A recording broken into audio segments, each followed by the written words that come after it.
Google Pixel 4 XL tahun lalu harganya sekitar 5 jutaan lebih, sekarang cuma 3 jutaan aja di tahun 2022. Apakah di harga segitu masih worth it untuk dibeli? Yuk langsung kita review Google Pixel 4 XL yang varian 128GB storage di tahun 2022. Let's go!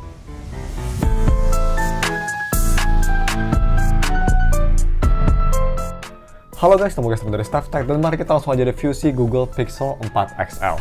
So, seperti biasa mari kita bahas dulu si harga dan speknya. Untuk harganya sekarang kalian bisa beli di harga 3,8 jutaan untuk yang RAM 6GB dan internal storage-nya ini lumayan besar di 128GB. Jadi bukannya 64GB ya. Kalau 64GB itu lebih murah lagi di sekitar 3,5 jutaan. Ini single SIM dan gak ada microSD expansion ya pastinya. Seperti biasa kalau misalnya kalian mau beli apa ini, gue bakal taruh linknya di deskripsi. Dan juga kalau misalnya kalian ingin wallpaper Elden Ring ini, Rani, waifu, gue bakal taruh juga link wallpaper Elden Ring di deskripsi. Dan ya guys, untuk ngingetin aja untuk harga segitu kalian dapat spek pakai chipset Snapdragon 855 dan fabrikasi sebesar 7 nm, layar WQHD OLED 90Hz display, PPI 537, udah dibuat oleh Corning Gorilla Glass 5, UFS 2.1 storage speed, ada stereo speaker, NFC dan juga punya baterai sebesar 3700 mAh baterai yang bisa fast charging sampai 18 watt. So, mari kita bahas desain dan displaynya sendiri. Untuk desainnya sendiri, ini menurut gue masih keren banget. Gue emang personal masih lebih suka desain Pixel 3 atau 3a, kelihatan lebih khas. Tapi ini masih lumayan bagus juga, dia tuh desain belakangnya, terutama warna hitam, dia lumayan sleek.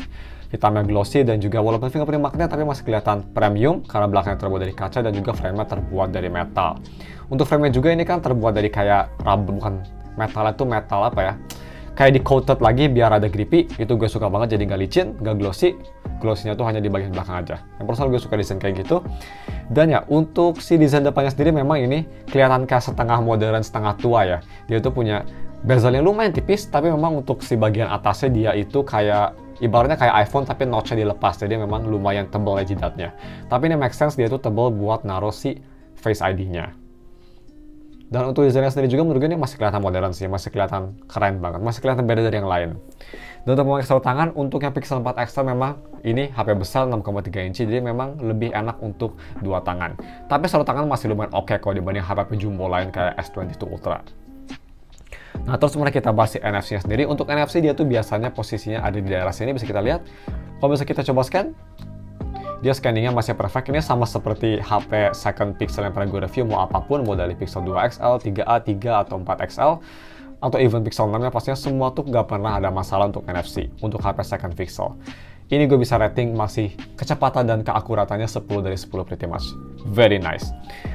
Dan untuk kecepatan Face ID-nya ini juga gue bisa bilang secepat Face ID di Apple, pretty much dia itu instan banget. Dan juga yang gue suka ini nggak kayak di Apple, kalian nggak usah nge-swipe up untuk unlock, ya langsung bisa unlock sendiri. So ya, untuk Face ID gak cuma ini aman banget, sangat secure, tapi juga dia sangat cepat dan akurat. Mantap. Nah, terus mari kita bahas si kualitas layarnya sendiri. Ini menurut gue untuk layarnya masih sangat bagus banget. Ya ini untuk si temperatur warnanya ini gak seberani Samsung sih, karena Samsung kan dia itu vibrant ya. Ini tuh temperatur warna sama tipe-tipe panelnya tuh ngingetin gue sama Apple, jadi lebih natural atau lebih balance lah warnanya.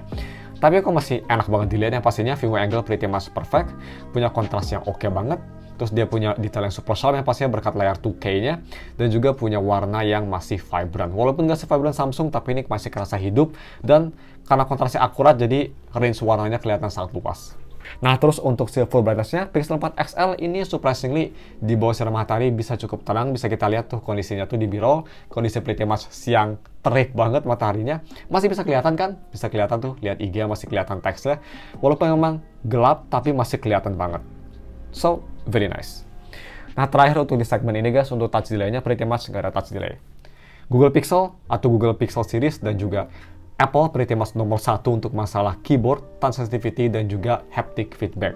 Touch sensitivity gak ada masalah di HP ini seperti HP gue lainnya, pasti ada. Untuk haptic feedbacknya, gue bisa bilang gue rindu banget haptic feedback Google. Gue kan sering banget, sekarang udah HP main gue tuh pakai Z Flip, dan gue bisa bilang haptic feedbacknya di Pixel 4 XL jauh lebih baik. Kerasa kayak lebih solid aja, lebih bulat. Nah, terus mari kita bahas si audio quality. Yang pertama kita bahas audio quality via 3.5mm to headphone jack, atau salah, what the fuck, 3.5mm to USB Type-C maksud gue. Sorry about that. Tapi ya, ini untuk kualitasnya gue bisa bilang one of the best guys di harganya. Of course, Kalau di LG V50 masih lebih bagus yang pasti dibanding Pixel 4 XL ini. Tapi gue bisa bilang HP ini nggak kalah bagus. Overall punya suara yang powerful banget dengan bass yang fun, punchy, vokal yang punchy dan clear, separasi instrumen dan juga soundstage yang sangat baik. Suara overall kedengaran clear dan sangat imersif. Dan untuk si full volumenya sendiri ini gue coba tes pakai headphone seperti biasa, KOS Porta Pro. Di volume sekitar 65-70% aja ini sudah sangat keras. So, ini amplifiernya juga menurut gue sangat bagus. Dan si step volumenya ini juga ada banyak, nggak kayak HP biasanya. Ini ngingetin gue sama HP Sony sama HP LG V series ya. Dia stepnya tuh banyak banget, jadi bisa ngatur dengan presisi. Yang gue suka banget. Yang bagus juga ini kualitas dual speakernya juga oke banget guys. Dia tuh hands down untuk harga 3 juta, one of the best. Setara dengan Galaxy S10, cuma beda signature. Kalau S10 lebih ke punchy, kalau di sini lebih ke bright atau ke balance ya. Jadi untuk di Pixel 4 XL dia punya bass yang ada tapi lebih balance dibanding S10, soundstage yang sama luasnya, vokal yang jernih, lebih crispy, dan juga dia punya separasi instrumennya bagus. Untuk volumenya juga ini sama kayak si headphone-nya, full volume bisa keras banget di volume 100% dengan minimum distorsi. Sama juga dengan si headphone-nya dia punya, bisa kita lihat nih kalau misal gue coba atur volume, dia punya step yang banyak banget, jadi bisa ngatur sepresisi juga. Ini gue salah satu fitur yang underrated banget, personal gue suka banget fitur ini. Tapi ya, untuk lebih detailnya, ini dia kualitas speakernya. Gue rekomen kalian pakai headphone biar bisa ngedengerin lebih detail. Check it out guys.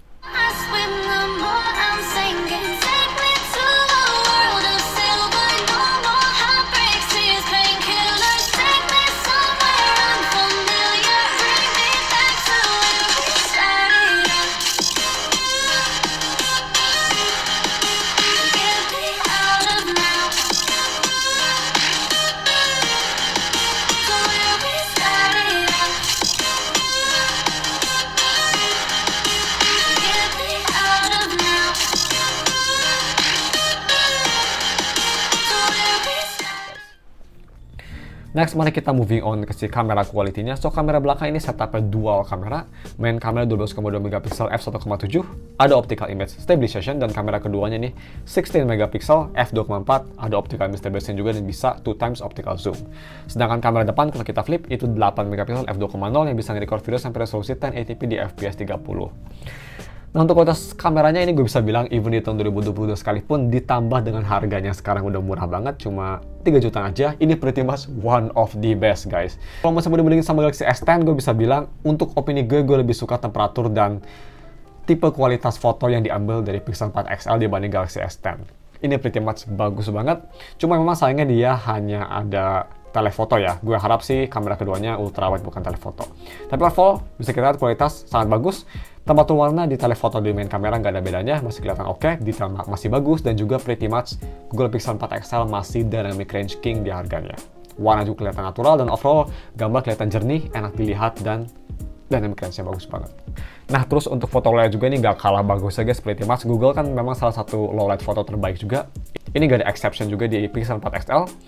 Masih bisa kita lihat tuh, masih kelihatan bagus, foto kelihatan terang, lampu nggak ada glare-glare isu, terang, clear, detail, noise dikit, dan juga masih punya warna yang bagus. Overall kelihatan natural, nggak terlalu terang banget jadi aneh kayak di HP Cina, atau nggak terlalu gelap banget jadi kelihatan agak aneh. Ini tengah-tengah pas banget. Gue personal suka night mode-nya.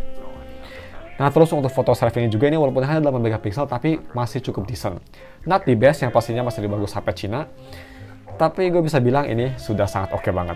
Masih punya warna yang vibrant, detail yang sharp, dan juga dia foto backlight masih bisa nge-capture muka gue dengan baik walaupun memang agak gelap. Very nice. Dan untuk video recording, kamera belakang bisa nge-record sampai resolusi 4K 30 fps. So, ini dia sampelnya pakai resolusi tersebut. Next, mari kita... Oke guys, ini dia video recording pakai resolusi 4K 30 fps. Seperti biasa. Ini dia stabilisasinya. Kalian bisa komen gimana kualitas audionya juga, mikrofonnya. Video sih kelihatan bagus banget ya. Ya Google, Samsung, Apple, kalau video emang one of the best di harganya. Ini 3 jutaan, video super.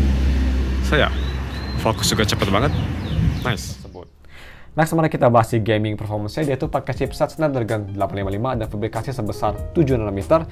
Dan untuk game performance-nya seperti biasa gua tes buat main game Genshin Impact. As always, bisa kita lihat gua tes di settingan low setting dengan FPS 60. Performance gue bisa bilang pretty much masih playable banget. Di low settings itu bisa kita lihat walaupun ada stutter kira-kira sekitar 2 atau 3 starter per 5 detik, gue bisa bilang masih sangat playable banget, masih enjoyable, dan juga FPS-nya itu kira-kira hovering di sekitar 45-55, masih lumayan tinggi juga. Cuma memang karena ini cooling sistemnya kurang bagus, kalau bisa main Genshin Impact game berat, lebih dari 30 menit atau lebih dari 15 menit sekalipun, bakal ada throttling dan juga frame rate bakal turun, terus bakal banyak stuttering. Tapi overall buat main Genshin sendiri, kalau misal untuk quick daily commission, ini pretty much masih enak banget, smooth, gak ada masalah. Dan juga sangat responsif yang pastinya. Dan untuk main game enteng kayak Bandori atau Arkaya, game rhythm tersebut, bisa dibilang gak ada masalah sama sekali ya. Pixel memang salah satu HP terbaik juga untuk main game rhythm. Ini gak ada touch ataupun audio delay. Main game rhythm apapun di difficulty tinggi, semua kerasa responsif dan enjoyable banget. Pretty much kayak main di HP Apple.